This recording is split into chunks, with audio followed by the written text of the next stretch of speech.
le monde. Je vous remercie de vous être présenté ici ce matin, en ce beau mardi matin ensoleillé. Je me présente, je m'appelle Sarah-Lisande Serpitier. Je suis chargée de projet chez Audace.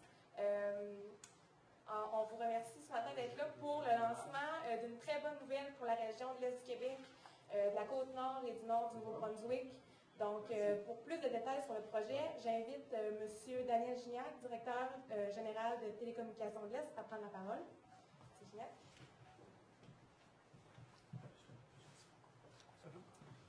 Merci beaucoup. Alors, bienvenue à tous, M. Massé, merci d'être ici. Chers invités, employés, partenaires, merci d'être là. Merci aussi aux gens qui nous suivent sur Facebook en direct. Donc, comme c'est une nouvelle qui touche toute la région, je trouve important que les gens y accèdent un petit peu partout à suivre la conférence de presse. Donc, on les salue sur Facebook. Alors, aujourd'hui, j'ai le privilège de venir vous présenter pour le projet que Télécommunications de l'Est travaille ardemment depuis 2 ans. C'est un projet qui a mûri dans la tête de mon père Denis depuis presque une quinzaine d'années. Ça a été quand même assez long à aboutir, mais à un moment donné, des fois, on a une vision, puis la technologie n'est pas rendue où on veut être. Donc, il y a 2 ans, on s'est dit, ben voici, la technologie est rendue assez près de ce qu'on veut et on peut lui donner un petit coup de pouce pour développer ce qui manque pour faire le projet qu'on a. Donc, sans plus tarder, on va commencer avec une petite vidéo qui va vous donner un aperçu général du projet. Puis, suite à ça, dans le fond, je vous explique ça en détail. Merci.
Excellent. Donc, j'espère que ça vous a mis en appétit pour découvrir un petit peu l'ensemble du projet. Première chose, pour comprendre le projet comme il faut un petit peu reculer en arrière. Donc, ce qui rend possible ce projet de nouveau réseau numérique de télécommunications dans la région, c'est les sites de télécommunications qu'on exploite déjà actuellement. Donc, sur la carte ici, vous avez à chaque place où il y a un petit point, c'est parce qu'on exploite de l'infrastructure, donc que ce soit pour nos réseaux conventionnels de radiocommunication ou nos réseaux téléavertisseurs. Donc, on est présent quand même sur le territoire passablement. Donc, ce qui rend possible le réseau, c'est que cette infrastructure-là qui est déjà en place, on parle de bâtiments, de terrains, de tours, d'antennes, ça existe déjà. Donc, ce qui nous manque à faire, c'est de convertir les équipements qui sont dans ces bâtiments-là pour de la nouvelle technologie et de relier tous ces sites-là, dans le fond, avec une communication de type IP pour permettre à tous ces sites-là de communiquer ensemble. Présentement, on exploite des services analogiques à partir de ces sites de communication-là. C'est des services qui n'ont pas beaucoup évolué dans les 30 dernières années. Exemple, on a un site à Cap-des-Rosiers qui est près de Gaspé. On a un autre site à Percé, mais les gens ne peuvent pas se parler entre les deux. Donc, on voit que c'est des technologies analogiques qui sont moins intéressantes. Donc, ce qu'on veut, c'est vraiment convertir ça dans un réseau numérique. Page suivante, j'ai mis une petite carte de couverture au niveau du cellulaire. Donc, évidemment, le cellulaire, c'est rendu très commun. Tout le monde possède un cellulaire. Évidemment, la radiocommunication a perdu du terrain avec l'arrivée du cellulaire. Le cellulaire, c'est effectivement un outil incroyable, dans le fond, qui nous donne un paquet de possibilités, et on n'est même pas rendu au bout encore de ces possibilités-là avec le cellulaire. La problématique, quand vous regardez la carte, c'est vraiment les zones qui sont en blanc. Donc, si on remarque la Gaspésie, vous voyez qu'il y a une très grande partie qui est non couverte. La Côte-Nord, même chose. Vous regardez l'île d'Anticosti, vous regardez au niveau du Bas-Saint-Laurent, donc le sud du Bas-Saint-Laurent, le milieu du Nouveau-Brunswick. Donc, c'est vraiment des secteurs qui sont mal couverts. Quand on regarde encore la carte plus en détail, on voit qu'il y a 3 couleurs différentes. Le réseau en jaune, c'est le réseau HSPA, celui qui couvre le plus grand. Celui qui est plus en turquoise, c'est le réseau LTE. Puis on voit encore du bleu plus... je peux pointer avec ça. Comme ici, on voit des réseaux bleus, ça c'est encore de la nouvelle technologie. Quand on regarde le cellulaire, l'exemple des îles de la Madeleine est un bon exemple. On avait une technologie qui couvrait plus grand, maintenant on a une nouvelle technologie qui couvre plus petit. Donc on s'en va toujours vers des vitesses plus rapides, des téléchargements plus rapides. Par contre, la couverture du réseau diminue. Donc pour des régions comme les nôtres, c'est oui des gains d'efficacité parce que le cellulaire fait plus de choses, mais la couverture porte à diminuer. Donc c'est un petit peu la problématique. Au niveau de la réalité du cellulaire, le cellulaire couvre évidemment au Canada 98% de la population, ce qui est quand même bien, mais non 98% du territoire. On prend toujours l'exemple de la Gaspésie, la couverture du territoire gaspésien est peut-être d'environ une vingtaine de pourcents.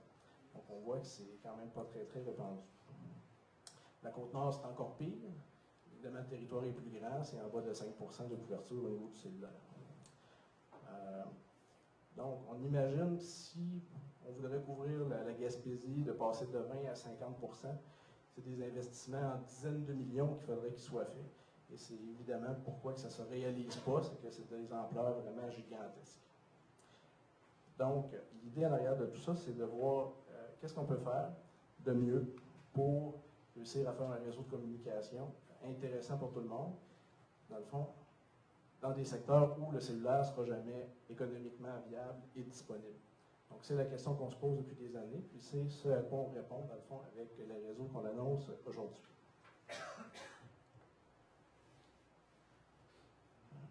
Donc, le réseau mobile NOMAD, vous avez ici l'objectif du réseau. Donc, évidemment, on s'adresse à une clientèle de toutes sortes. On s'adresse autant aux particuliers, propriétaires de chalets, personnes qui ont une résidence dans un milieu éloigné. On a aussi beaucoup d'entreprises qui utilisent ces types de services-là, donc que ce soit des compagnies de remorquage, des forestiers, des gens qui exploitent des éoliennes, des gens qui font de l'agriculture, des autobus scolaires. Donc, il y a toutes sortes de gens qui ont des besoins de communication dans des endroits où le cellulaire ne fonctionne pas aujourd'hui. Évidemment, c'est un réseau numérique qu'on annonce aujourd'hui. Donc, vous vous souvenez quand vous êtes passé du cellulaire analogique au cellulaire numérique, vous avez vu toute une différence en termes de fonctionnalité. Vous êtes passé d'un appareil qui pouvait faire que des appels de voix à aujourd'hui faire un paquet de choses. Donc, c'est la même chose qu'on fait avec notre réseau. Donc, on va offrir vraiment des nouvelles fonctionnalités qui n'étaient pas disponibles avant. Donc, on est vraiment dans l'ère de la stratégie numérique. On entend ça beaucoup avec le gouvernement du Québec, qui a sa stratégie numérique. Donc, on est vraiment dans la numérisation, dans le fond, des régions avec ce projet-là. Autre chose qui est importante pour nous, c'est la technologie qu'on choisit. Donc, on a choisi une technologie qu'on appelle le DMR, qui est un protocole ouvert, donc qui permet de mettre plusieurs équipements différents, plusieurs manufacturiers. Dans le monde de la radio, traditionnellement, les réseaux sont fermés. Quand on fait un réseau avec une compagnie comme Motorola, par exemple, on doit mettre des équipements Motorola. C'est la logique habituelle. Nous, dans le fond, c'est qu'on voulait vraiment avoir une technologie qui était non propriétaire, qui nous permettait de mettre des équipements de différentes compagnies. Il n'y a personne aujourd'hui qui voudrait se bâtir un réseau de cellulaire avec juste des appareils Samsung. On s'entend que... Donc, c'est un petit peu le même principe. On ne voulait pas être attaché à ça. Évidemment, le réseau va couvrir les communautés, on va couvrir les régions. Donc, on voulait absolument avoir une technologie qu'on peut étendre à une grande partie du territoire. C'était vraiment essentiel. On aurait pu aller vers d'autres technologies, mais encore là, il aurait fallu laisser de côté des territoires, ce qui était pour nous autres illogique. Donc, on cherche à couvrir du territoire. C'est l'idée numéro 1. Donc, notre objectif en territoire, exemple sur la Gaspésie ou le Bas-Saint-Laurent, c'est de couvrir vraiment 98% du territoire. C'est ça qui est notre objectif visé. Donc, où le cellulaire fait 98% de la population, nous, on vise à faire 98% du territoire. Évidemment, les coûts. Donc, ça nous prenait un service qui était quand même abordable. On sait que la capacité de payer des entreprises et puis des particuliers est limitée. Il y a des belles technologies qui existent, mais encore faut-il qu'elles soient abordables et possibles sur le territoire. Donc, présentement, on est arrivé à un niveau où la technologie qu'on propose aujourd'hui, ça ressemble beaucoup à ce que les gens paient déjà en termes de radiocommunication, donc c'est quelque chose qui est abordable. Donc, la couverture qu'on désire développer avec ce réseau-là, c'est tout ce que vous avez ici sur la carte, tout le secteur orange. Donc, c'est notre objectif de développement. Donc, vous voyez qu'on couvre évidemment 98% de la Gaspésie, le Bas-Saint-Laurent, le nord du Nouveau-Brunswick, le secteur jusqu'à Anticosti, qui n'a pas de communication là, intéressante présentement. On vise aussi à couvrir tout le secteur de la route de 138 jusqu'à Kagasca. Présentement, il y a beaucoup de régions qui ne sont pas couvertes par le cellulaire. Une technologie aussi qu'on pourrait implanter sur la base Côte-Nord. Et aussi que la route Bécomo-Fermont, on connaît que c'est une route qui est extrêmement dangereuse avec aucune communication intéressante là, présentement sur cette route-là. Donc, la technologie qu'on propose aujourd'hui, ça nous permet de déployer dans toutes ces régions-là. Puis, la technologie a été adaptée, a été développée par les gens de Simoco pour rendre ça possible sur un territoire comme le nôtre. C'est ça qui est vraiment intéressant. Donc, actuellement, c'est ça, tout ce territoire-là demande l'installation d'environ 80 sites. Donc, c'est l'objectif qu'on a. Juste pour vous faire un parallèle avec le cellulaire, pour comprendre un petit peu la différence. Juste à Rimouski, ici, il y a 80 sites ou microcellules de cellulaire en ville. Donc, on voit que le cellulaire, maintenant, ça s'implante en ville. Vous avez des cellules dans les poteaux de téléphone, etc. Donc, ils sont vraiment rendus à ce niveau-là. Alors qu'avec 80 sites, avec la technologie que nous on propose, on vient couvrir l'ensemble de l'Est du Québec. Donc, c'est vraiment différent. Ça, c'est ce qu'on veut faire, nous, Télécommunications de l'Est, en termes de territoire. On va couvrir jusqu'à la grande région de Québec pour offrir une continuité aux usagers. On a aussi, dans le fond, de l'intérêt à développer d'autres régions. Il y a d'autres entreprises comme nous qui ont des infrastructures dans d'autres régions. La réalité, on pense toujours qu'ici, c'est pire qu'ailleurs, mais le Canada est un grand pays. Les problématiques qu'on vit ici, c'est les mêmes problématiques qui vivent dans le nord de l'Ontario, dans le nord du Québec ou dans d'autres régions. Donc nous, évidemment, on s'entend à étendre ce réseau-là avec d'autres partenaires dans d'autres régions. Donc c'est vraiment l'objectif. Donc la situation, on est rendu avec ça. Comme je disais, c'est un projet qu'on travaille depuis déjà 2 ans. Nous, on a vraiment rendu présentement, on a des sites qui sont en fonction. On est vraiment à une période de test comme telle. On s'entend pouvoir commencer à mettre des usagers test bientôt et à déployer un réseau, là, à lancer commercialement quelque chose au tournant de l'année 2017. Donc, c'est notre objectif présentement.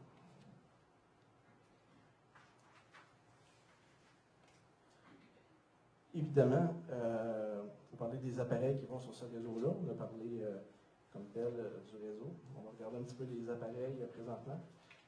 Ce qu'on a cherché à faire, c'est évidemment trouver des équipements qui se rapprochent le plus du cellulaire. Donc, l'objectif, tout le monde connaît le cellulaire. Donc, on veut rendre ça le plus simple possible pour les usagers. Donc, on a opté là, présentement pour des appareils Simoco, des appareils que vous pourrez voir là, tout à l'heure ici. Évidemment, c'est des appareils qui ont entre autres un bouton SEN, un bouton N, qui ressemblent le plus possible au cellulaire. On essaie de reproduire la mécanique d'appel d'un cellulaire aussi. Ce qu'il y a de nouveau avec ce réseau-là, pour les gens qui ont déjà utilisé de la radiocommunication, c'est que vous êtes obligé d'appuyer sur le bouton pour parler. Donc, c'est un concept de radio. Maintenant, la technologie est rendue qu'on peut faire des appels vraiment en duplex, ce qui veut dire que quand on fait un appel téléphonique, c'est comme si je fais un appel avec le cellulaire, donc les 2 personnes peuvent converser en même temps et s'entrecouper. On n'est plus obligé d'appuyer sur le bouton. Là. Donc ça fait une grosse différence pour les usagers. C'est vraiment rendu de l'utilisation qui ressemble vraiment à celle du cellulaire. Donc c'est l'objectif. Ces appareils-là, évidemment, sont compatibles avec nos anciens réseaux, ce qui permet aux gens de migrer graduellement et non pas d'être obligés là, de faire ça tout d'un coup. C'est des appareils qui ont des fonctions évoluées comme le GPS, le Bluetooth, des éléments comme ça, qui permettent d'offrir des fonctionnalités supplémentaires. C'est des appareils aussi qui ont la possibilité de faire des applications. Donc tout le monde connaît les applications sur des cellulaires. Même principe, on peut développer des applications qui vont aller dans ces appareils-là. Juste pour vous faire une petite concordance, un appareil portatif Simoco comme ça transmet à 5 watts de puissance, alors qu'un cellulaire, maintenant, c'est rendu 0,4 watts. Donc, vous voyez une petite différence physique. Une autre version qui existe de l'appareil, qui est une version plus simple pour des utilisations plus industrielles. Et ensuite, on tombe avec l'appareil, qui est un appareil fixe ou mobile. Donc, pour ceux qui se souviennent, dans le cellulaire, on avait le fameux appareil transportable, qui était un petit appareil qu'on pouvait installer dans le véhicule, tout ça qui donnait encore une plus grande couverture. Donc, c'est le même principe. Si on veut bénéficier de la meilleure couverture possible, avec un appareil comme ça, on va bénéficier d'une couverture maximum sur le réseau. Donc, ça peut être installé autant au chalet ou dans une résidence ou dans un véhicule. Donc, ces trois appareils qu'on vient de voir sont vendus présentement. Les gens peuvent les utiliser sur nos anciens réseaux et vont être compatibles, dans le fond, à transférer sur le réseau numérique dès son lancement. C'est un réseau, évidemment, qu'on ne veut pas concurrencer le cellulaire avec ça. On ne s'attend pas que les gens vont remplacer nécessairement leur appareil cellulaire pour ça. Ce n'est pas l'objectif. L'objectif, c'est de compléter la couverture du cellulaire. Mais pour rendre ça le plus intéressant possible, il y a eu du développement de fait pour avoir des applications. Donc, vous pouvez installer une application sur votre cellulaire, votre tablette ou votre ordinateur qui permet de faire des communications entre le réseau mobile de MAP, donc des appareils comme ça, et un cellulaire. Donc, si mes employés sont sur Anticosti, par exemple, et ont un radio comme ça dans leur véhicule, moi j'ai mon cellulaire avec mon application, je pourrais être à Toronto et discuter avec mes employés qui sont sur Anticosti. Donc, l'idée, c'est de rendre ça le plus facile possible. Les gens qui ont déjà un cellulaire et qui sont dans la couverture du cellulaire, ben, tant mieux. Ils installent l'application, ils abonnent leur application au service. À ce moment-là, ils peuvent discuter avec leurs employés qui sont sur le terrain, qui sont, eux, dans la couverture du système radio, qui ne sont pas dans la couverture du cellulaire. Donc, on essaie vraiment de faire un mix pour avoir le meilleur des deux mondes. Le cellulaire va continuer d'évoluer, tant mieux. Puis, dans le fond, nous, on bénéficie du cellulaire aussi dans la zone où le cellulaire est disponible. Puis, où le cellulaire n'est pas disponible, à ce moment-là, on peut tomber sur notre réseau de l'autre côté. Évidemment, on cherche, en termes de fonctionnalité, la convivialité, c'est la facilité d'utilisation. Ça, pour nous, c'est très important. On cherche aussi la sécurité. Donc, on sait qu'il y a beaucoup de gens qui demandent du cellulaire un petit peu partout. C'est des enjeux de sécurité. Donc, avec un réseau comme ce qu'on offre, il y a vraiment des fonctionnalités de sécurité qui peuvent être disponibles. Donc, l'idée, c'est que je sois n'importe où, exemple en Gaspésie, capable de faire un appel téléphonique. Je peux appeler n'importe où sur la planète. Donc, la sécurité vient d'être augmentée beaucoup. On cherche aussi à augmenter la productivité. Donc, on sait que les entreprises, maintenant, ils se battent au niveau mondial. Donc, on n'a pas de réseau de communication intéressant dans un secteur donné, bien, ça devient problématique de faire de la business, en bon français, qui est de la business intéressante et qui peut devenir rentable. Donc, ça prend des moyens de communication sur le terrain, ce qui n'est pas nécessairement toujours facile. Évidemment, dans les autres fonctionnalités, l'interaction avec le cellulaire qui est vraiment important, les appels téléphoniques, c'est vraiment important. Une autre fonctionnalité qui est l'interopérabilité, qui est la possibilité de parler avec d'autres usagers sur le réseau. Donc ça, c'est important aussi. Et évidemment, offrir de la flexibilité. Les clients vont pouvoir s'abonner, dépendamment de ce qu'ils veulent, aux différentes options, à la différentes couvertures. Donc ici, on voit un petit peu l'ensemble des options qui seront disponibles. La première option, c'est ce qu'on appelle l'intégration des données. Donc, à partir d'un radio comme ça, on peut faire des messages textes de radio à radio, on peut faire des statuts aussi, donc dire où on est rendu. On peut faire aussi de la transmission de télémétrie. Donc, on peut transmettre des données à basse vitesse, mais on peut transmettre des données. Donc, on peut démarrer une pompe, vérifier le niveau d'un réservoir d'eau, etc. Donc, toutes sortes de transmissions de données possibles. Dans le futur, on voit déjà des applications poindre qui nous permettraient, exemple, d'envoyer un message sur Twitter à partir de notre radio. Donc, je pourrais être sur Anticosti puis tweeter quelque chose. Donc, ça, c'est des choses qui s'en viennent et qui vont être disponibles prochainement. Au niveau de la sécurité, il y a des fonctionnalités de sécurité dans les appareils. On parle de fonctionnalités qu'on appelle le man-down. Donc, quelqu'un qui a un appareil portatif et puis qui tombe au sol, il peut déclencher une alerte automatique. Il y a des fonctionnalités de travailleurs isolés qui permettent aussi automatiquement de vérifier si le travailleur est toujours là. S'il n'est pas là, on envoie une alerte. Il y a un bouton d'urgence aussi qui est disponible sur les radios qui permet de déclencher l'urgence et de parler, exemple, avec une centrale d'urgence qui est disponible 24 heures sur 24. Une autre fonctionnalité qui a été développée dans le réseau, c'est la possibilité d'avoir un réseau privé. Donc, certaines entreprises les appellent individuelles aussi. Grosse partie de notre développement, c'est vraiment le côté téléphonie. Donc, ce que les gens recherchent, il y a le côté radio qui est une chose, mais les gens qui ont un chalet, les gens qui sont dans le bois, ce qu'ils veulent, c'est pouvoir appeler n'importe qui. Donc, le côté de téléphonie est très important. Donc, chaque appareil comme ça a vraiment un numéro de téléphone local. Je Je vais seulement composer le numéro, comme j'appellerai un cellulaire, et puis je vais appeler mon radio sur le réseau nomade. Il y a des fonctionnalités de boîte vocale aussi qui sont disponibles. Une fonctionnalité comme le suivez-moi. Donc, j'appelle le radio, tant que je ne suis pas là, ben, l'appel va être redirigé vers le cellulaire. Donc, un point de contact permet de rejoindre des gens un petit peu partout. Et évidemment, les appels duplex, on a parlé tout à l'heure, qui permettent vraiment d'avoir un feeling comme si j'utiliserais un cellulaire. Donc, ça, c'est un élément très, très, très important. On a aussi du développement pour faire de la programmation des radios à distance. Donc, votre cellulaire fonctionne comme ça. Quand TELUS ajoute une nouvelle tour, il ne vous appelle pas pour venir programmer votre téléphone. Ça se fait automatique. Donc, on cherchait ça aussi dans le réseau. Évidemment, l'interactivité avec le cellulaire, on va être capable de faire des appels du cellulaire vers un radio. La localisation des effectifs ou du GPS, ça permet vraiment à partir d'un accès Internet, d'un serveur, de voir où sont mes employés. Donc, si j'ai des gens qui sont sur le terrain, à 5 heures, il n'est pas rentré, où est-ce qu'il est rendu, qu'est-ce qui se passe, donc ça permet vraiment de savoir où est-ce qu'il est rendu. La dernière fonctionnalité, c'est la fonctionnalité pour les gens de sécurité publique. Donc, on a vécu cet été, entre autres, des épisodes, je me souviens, dans le coin de Chandler, où il y a eu l'anniversaire, dans le fond, de la fondation de la ville, où le réseau cellulaire a été totalement submergé. Même chose dans le coin de Sainte-Luce aussi. Ici, dans le fond, ça a été parlé pendant une fin de semaine, puis moyen d'utiliser son téléphone.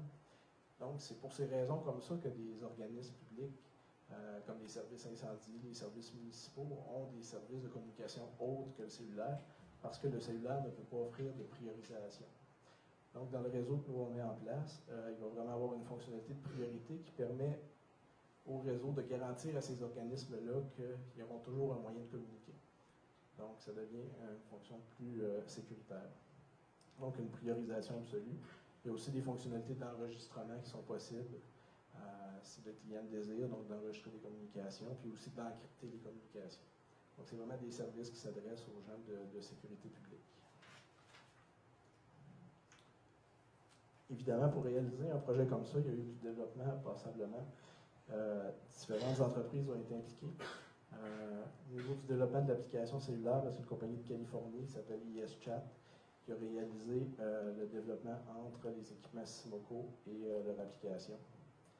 Il y a aussi TELUS avec qui on a travaillé ici, qui est représenté par Pierre qui est ici aujourd'hui. TELUS, dans le fond, est un partenaire dans ce projet-là au niveau de la connectivité, au niveau des liens.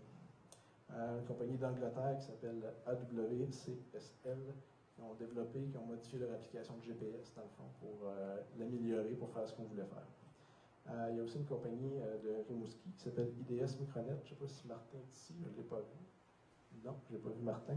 Donc, IDS, eux, on a travaillé fort avec eux pour développer le côté téléphonie. Donc, ce qu'on fait en téléphonie, en termes de numéros, de boîte vocale, d'options, c'est quelque chose qui n'existait pas. Donc, on a travaillé avec eux pour développer cet aspect-là. Et évidemment, dans le fond, notre partenaire principal dans ce projet-là, qui est Simoco, qui est représenté ici par notre ami Roger Pelletier. Donc, je laisserai la parole à Roger de vous adresser un petit mot. Merci.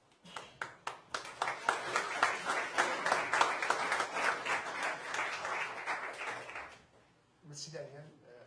M. Depied, les gens de Télécommunications de l'Est, tous les gens de Télécommunications de l'Est, merci, les chers invités, de me permettre de faire sa parole aujourd'hui. Je suis Roger Pelletier. Je suis directeur des ventes au Québec pour les ventes GDE. On représente aujourd'hui Simoco. Présent avec moi aujourd'hui, Carlos Chayan, qui est le directeur de développement de vente aux Amériques pour Simoco. Et puis, été impliqué directement à travailler avec Télécommunications de l'Est dans ce projet-là pour réaliser les choses que Daniel vient de parler. Et puis, un petit peu sur Simoco, c'est une compagnie en Angleterre, au Royaume-Uni, qui existe sous le nom de Simoco depuis 2002, où le groupe Simoco a acquis les actifs de communication, radiocommunication de la compagnie Philips Professional Radio. Tout le monde connaît Philips, les fameux rasoirs et toutes les grosses sociétés européennes ont vendu ces actifs en radiocommunication. Et puis, entre Philips et puis Simoco d'aujourd'hui, Ils ont participé dans les normes. Daniel a parlé des normes de radiocommunication européennes. Ça a commencé avec les technologies analogiques NPT 1327 il y a quelques vingtaines d'années, probablement. Après ça, les systèmes TETRUS pour la sécurité publique en Europe, qui sont utilisés tout partout en Europe, par les services policiers, pompiers, et ainsi de suite. Et par après, le système DMR2, DMR3, qu'on parle aujourd'hui pour le réseau nomade. L'important dans tout ça, dans la normalisation, c'est que le client a le choix d'appareil. C'est une chose qui n'existait pas ici en Amérique du Nord, mais de plus en plus, le principe des normes s'en vient chez nous pour donner le choix d'appareil au client qui peut utiliser plusieurs marques de radio et puis c'est compatible. Ça, c'est important. Aussi au niveau des applications, comme Daniel disait, les applications, il va y en avoir plusieurs. Il y en a présentement une certaine quantité, il va y en avoir plus pour donner des outils aux utilisateurs de se localiser, de faire toutes sortes de choses avec le système radio, un peu comme, c'est pas aussi sophistiqué et élaboré que le cellulaire, mais il va y avoir des belles applications pour vous aider dans le réseau. Simoco s'est engagé, et puis avec des gens comme Carlos qui est ici, et toute l'équipe technique de Simoco en Angleterre, de continuer à développer. À date, on a fait des améliorations pour que le système rencontre la façon que le système radio canadien utilise ses canaux. On travaille sur la programmation à distance parce que c'est pas évident quand tu es assis à Rimouski et tu dois changer quelque chose dans la radio et sur la route de Fermont. C'est pas toujours évident de rappeler le camionneur et dire passe à l'atelier, il faut que je te fasse des changements. Les interfaces avec les systèmes téléphoniques, TDA a fait des belles choses avec ses interfaces téléphoniques, des choses que moi personnellement, dans toutes mes années en radiocommunication, que je n'ai pas vues. C'est super bien fait. Et puis ça va permettre de placer des appels, avoir des boîtes vocales, toutes sortes de belles choses. Et puis chez Simoco, nous, on va continuer à appuyer Télécommunications de l'Est à l'avenir pour continuer à inventer des choses, développer des améliorations au système et de continuer au long terme à supporter les télécommunications de l'Est. Et puis, c'est certain que l'entente de libre-échange signée dernièrement entre notre gouvernement et puis l'Union européenne va aider beaucoup à l'échange d'informations et de produits, l'importation et des choses comme ça avec l'Europe. Merci encore de m'avoir écouté aujourd'hui et puis merci à Télécommunications de l'Est et puis d'avoir confiance en nos produits. Merci encore.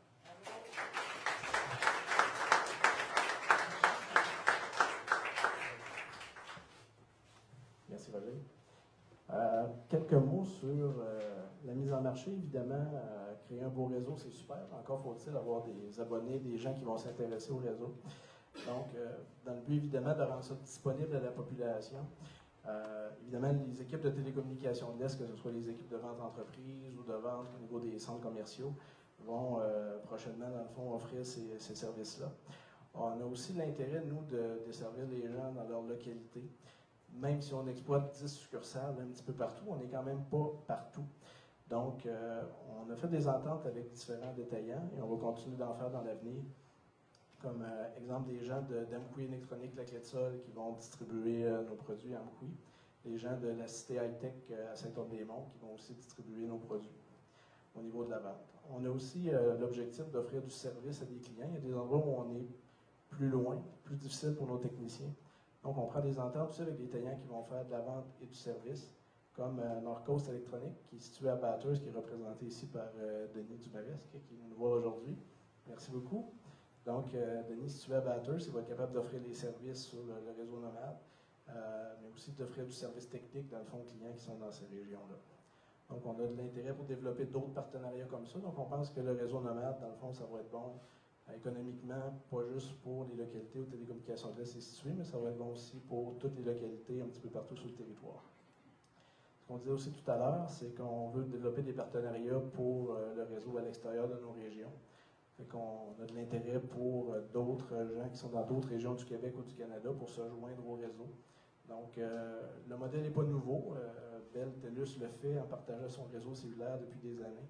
Donc, c'est le même principe. Si on peut s'adjoindre d'autres entreprises du même genre que nous, à ce moment-là, on va offrir une couverture qui va être beaucoup plus étendue et encore plus intéressante pour tout le monde. Donc, c'est nos objectifs en termes de mise en marché. Côté financier, évidemment, c'est toujours le nerf de la guerre, les finances. Évidemment, on a un territoire qui est peu peuplé, vous le connaissez, qui n'est pas nécessairement facile. Le projet qu'on a aujourd'hui, c'est évidemment un projet qui peut se rentabiliser sur une période moyen terme, long terme, plus que du court terme. Couvrir l'ensemble du territoire qu'on a présenté tout à l'heure sur la carte, on estime à 6 millions, dans le fond, les investissements nécessaires pour couvrir l'ensemble de ce territoire-là. Idéalement, c'est un projet qu'on pourrait réaliser dans sa totalité sur 3 ans. Évidemment, dans le fond, il faut réussir à aller chercher du financement que j'appelle un petit peu non conventionnel. Donc, le financement conventionnel pour des compagnies en technologie qui veulent avoir des résultats à moyen terme, ce n'est pas nécessairement évident. Donc, on va continuer, dans le fond, à travailler avec les paliers de gouvernement et les différents organismes économiques là, pour réussir à financer le projet. Il y a des parties du réseau qui sont totalement, possiblement finançables par nous, parce qu'il y a une rentabilité évidente à aller chercher. Il y a d'autres secteurs qui sont plus difficilement rentabilisables. Donc, c'est ces secteurs-là qu'on veut travailler avec différents partenaires pour trouver un financement qui nous permet de réaliser le projet à moyen terme et de faire de quoi de logique avec tout ça.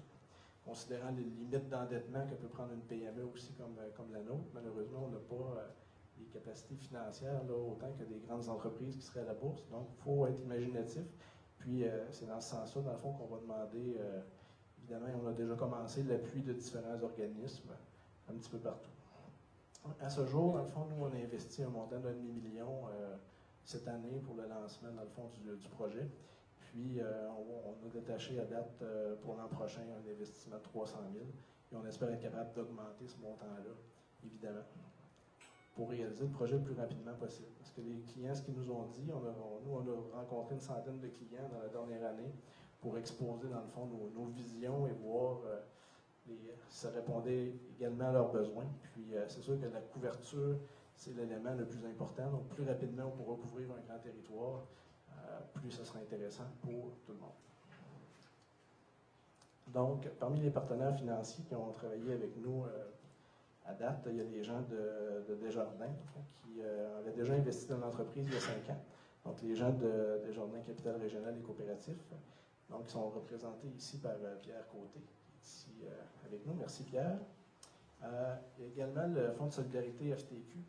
Ils ne sont malheureusement pas ici aujourd'hui, ils étaient pris ailleurs, mais c'est des gens qui ont embarqué avec nous spécifiquement, dans le fond, pour le projet.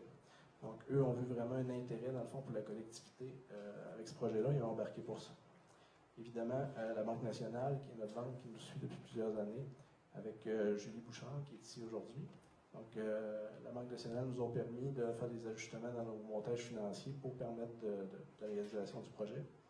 On a travaillé aussi avec la BDC. C'est Émilie, oui, elle est ici, Émilie, merci. Donc, on travaille évidemment avec la BDC pour la suite du projet aussi.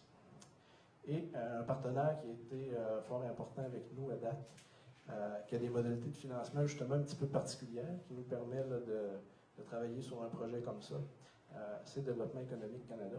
Donc, je laisserai la parole à M. Rémi Massé, qui est le député fédéral de la circonscription de l'Union de la Métis, Matane Matapédia, qui va vous parler un petit peu de ce que DEC a fait pour nous. Merci.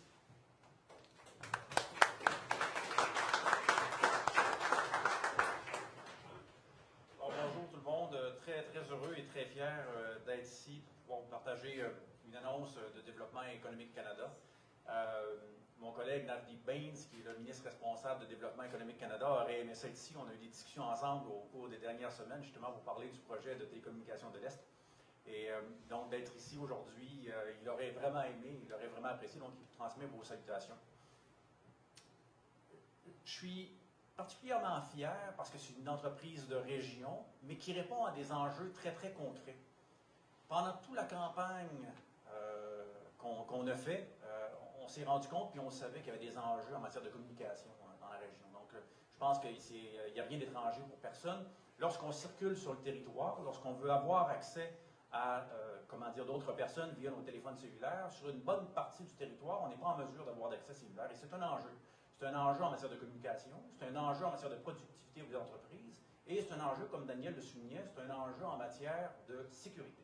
Donc, je vais vous partager une anecdote. On était en campagne électorale, on circulait sur le territoire, on arrive entre Sébec et Matane et on se rend compte qu'il y a une jeune dame qui est enceinte, qui était sur le bord de la route avec une voiture qui avait un flac dessus.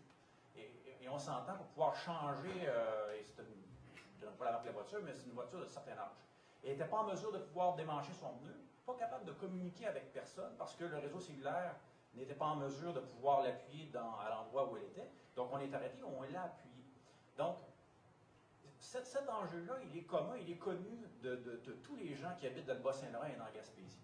Et lorsqu'on a eu la chance de discuter avec Daniel et Denis, avec l'ensemble de l'équipe au cours des derniers mois, qui nous ont présenté ce projet-là, on s'est dit, mais mon Dieu, c'est donc bien génial de pouvoir brancher un système de communication radio avec la téléphonie cellulaire. Ça répond à un besoin concret.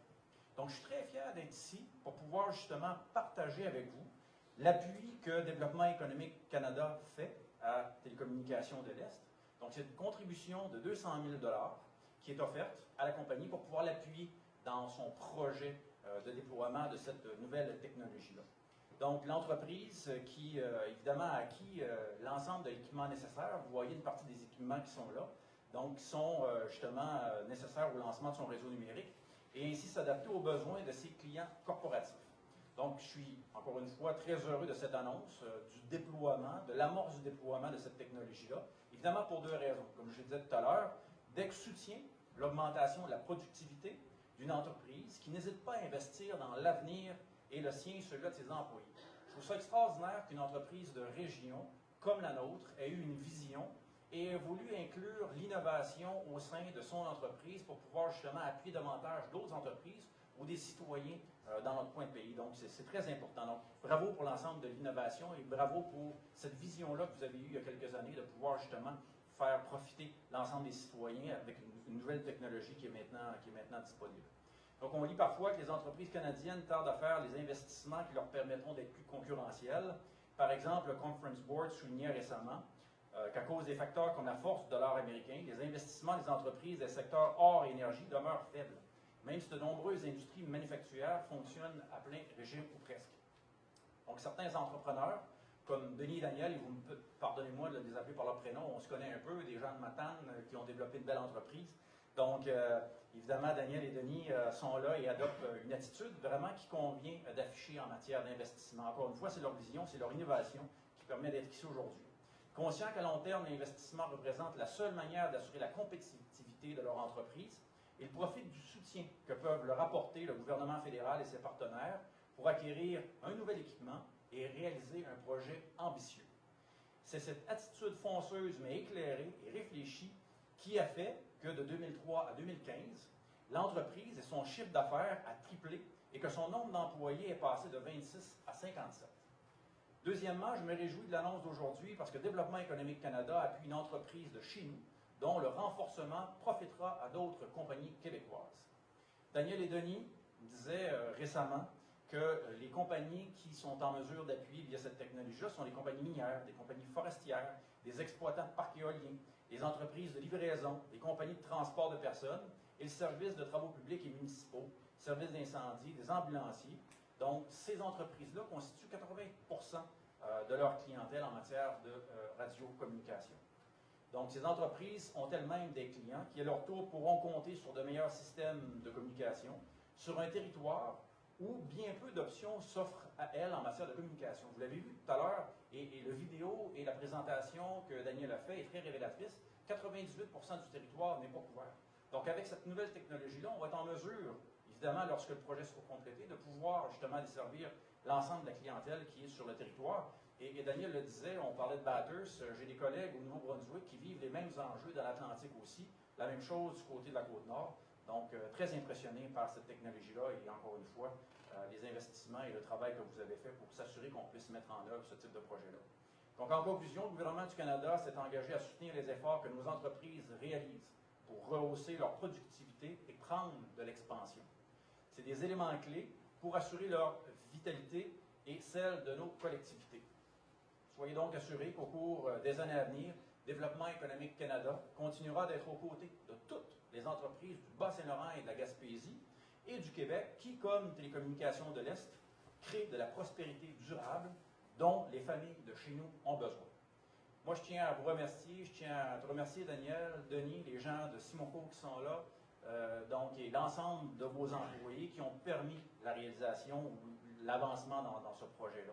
Je tiens à remercier aussi l'équipe de DEC, Pierre, et l'ensemble de ton équipe, qui ont cru au potentiel de développement de cette compagnie-là et qui a travaillé dans l'appui pour pouvoir voir qu'on puisse annoncer aujourd'hui 200 000 $ en appui à Télécommunications de l'Est. Donc, encore une fois, Denis, Daniel, bravo, bravo à l'ensemble de l'équipe. Très fier de cette annonce-là ce matin pour pouvoir appuyer Télécommunications de l'Est. Merci.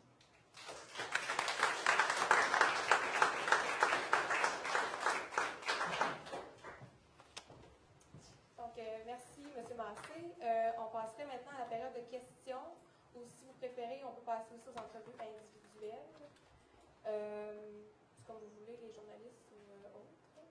On dirait que les entrevues individuelles, parce qu'on va être en filet. Parfait. Parfait. Donc, on souhaite vous remercier pour votre participation à cette conférence de presse et plus particulièrement aux collaborateurs et aux partenaires du projet pour leur implication et surtout de croire au développement de notre région. Merci encore d'être venus et on vous souhaite une agréable journée. Merci.